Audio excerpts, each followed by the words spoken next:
Hi, welcome to MediatorPodcast.com, a podcast and video series about mediation, negotiation, and collaboration. My name is Melissa Gragg, and I provide valuation and divorce mediation services in St. Louis, Missouri. During this episode, we will discuss the divorce mediation process and the Better Apart method with Gabrielle Hartley. She is a leading divorce attorney, online mediator, and author of Better Apart. She's also a vice chair in the American Bar Association's dispute resolution section. And when she wrote Better Apart, Gwyneth Paltrow actually endorsed her book. You know, one of the things that I wanted to talk about just as we go forth is what are some of your best tips for women who may be considering divorce but may not have access to the finances? Maybe they don't have access to the bank accounts. They don't know how they could possibly pay for a divorce. They are afraid to tell their narcissistic husband that they want to get divorced because they're afraid they're going to have no money to support themselves and things like that. And I think that's a real concern. I say for women, it can be men, it can be women, it can be anybody that doesn't have access. Sometimes we call them the out spouse. They don't have control over anything. They don't even know where the bank accounts are. I mean, I had one client call this week that was like, I know he has 3 businesses. I don't know where they are. I don't know what the names are. And I was like, because there's a lot of people that keep their spouse kind of out of the loop in the financial situation. So what would you say to somebody like that? Yeah, so that obviously happens a lot. And when that happens, the first thing I'd say is, borrow however many $100 you need from a friend or a relative. Don't put it on your credit card where your spouse is going to see it and become angry that they see it.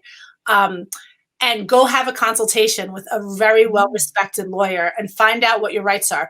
Find out if the lawyer will go immediately to court if you give them a retainer of maybe, $4,000 or $5,000 to get it going so that they can go and make a motion so that legal fees can be paid for by your spouse. So that's one thing that you can do. Another thing is there are certain companies, if you don't prevail in that, there are companies, if anybody's interested, you can contact me and I'll get you the name. There is a professional, her name is Nicole Noonan. Mm-hmm. She has a company, I really like her. You've met her also, I could see. She has a program where you're basically paying with a lien on a property that you have, but it's kind of like financing a divorce. The terms are pretty favorable. Yeah, I was hesitating because I was trying to think of them, but I don't remember. But yeah, you can finance your divorce. You can put divorce sometimes on a credit card. Oftentimes, especially when I was litigating, people would pay a certain amount and then maybe they'd have a relative pay a certain amount and then I would take the balance on a credit card.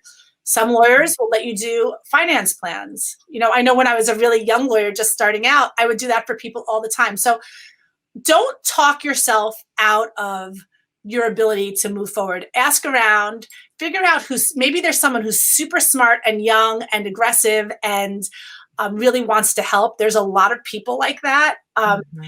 Find someone in your area, pay for that first consultation.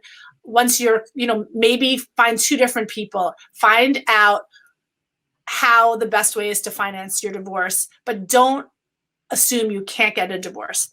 Right. That said, it may be true that if you get a divorce and you've been staying at home, you may need to get a job now. And if that happens, you're just going to have to deal with that reality.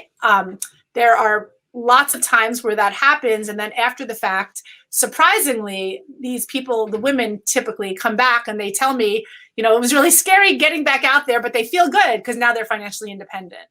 Well, because we're in the middle of an economic crisis. Okay. Yeah. And so we even before then, though, the majority of us, if you're 2 wage earners or 1 wage earner, we're just barely making enough to pay our bills. And so to assume that you're going to kind of go from one household to 2 different households, and it's already going to be difficult, right? That's going to be a stretch.